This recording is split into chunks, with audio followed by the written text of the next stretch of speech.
Всем привет! Сегодня я расскажу вам про свое горло, а точнее про хронический танзилит. Сколько я себя помню, у меня всегда болело горло. Стриптоцит рассасывало, компрессы водочные и так далее. И когда мне было, наверное, лет 7-8, я уж не помню, родители решили сделать мне операцию по удалению миндалин. Заодно и моему брату. Благо, один из младших маминых братьев работал педиатром в районном центре. Наверное, он и уговорил их сделать это, тем более, что в СССР все это было бесплатно. В общем, удалили нам эти миндалины.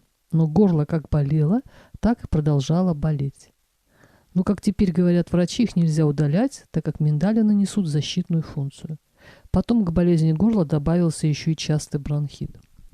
В общем, уже став взрослой, я не могла пить холодную воду. Заходя в автобус в жару, я закрывала окошки, чтобы меня не продуло. Пассажиры открывали, а я закрывала. И ругалась. Все начиналось с першения в горле, потом спускалось ниже, бронхит, страшный кашель, таблетки, уколы. Сейчас уже и дураку понятно, что дело было в иммунной системе. Да, кстати, герпес на губах 2-3 раза в год обязательно был. Но мне было некогда, я работала и с бронхитом, и с температурой, ходила на работу. Наверное, боялась потерять работу. Но спустя какое-то время, мне, наверное, было лет 37 тогда, и у меня обнаружилась другая болезнь, которая мне досталась по наследству от мамы. Этому я посвящу отдельный ролик, потому что все было тоже не так просто с диагнозом. И вот тогда, когда мне поставили этот диагноз, я начала лечить эту болезнь, и врач назначил мне в том числе и тимолин в инъекциях. И, почитав инструкцию, я стала раз в 3 года колоть себе этот препарат. И произошло чудо. Я стала реже болеть простудными заболеваниями. Я могла пить воду со льдом и больше в автобусах не закрывала окошки. И что странно, многие врачи даже никогда не слышали об этом препарате. Но я, не будучи врачом, не могу его рекомендовать всем подряд. Все равно нужна консультация врача. Мне это изначально назначил препарат врач. Что я имею на сегодняшний день по простуде? Герпес в последний раз, когда у меня был, я не помню. Тьфу-тьфу-тьфу.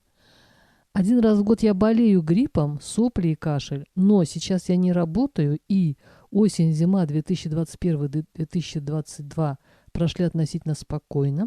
Пару раз были сопли, першение в горле и начинающийся кашель. Как я лечила насморк, я рассказала в ролике про гайморит. Что касается горла, я поступаю так. То есть легкое першение еще даже не болит. Я делаю на один глоток теплый соленый раствор, и, пополоскав горло, я не выплевываю раствор, а держу его во рту с полчаса. И так в день 3 раза. В эту зиму я так вылечилась раза 3. Никаких таблеток и антибиотиков. Кроме того, я делала ингаляции просто горячим паром и парила ноги горячей водой. За 2-3 дня все проходило.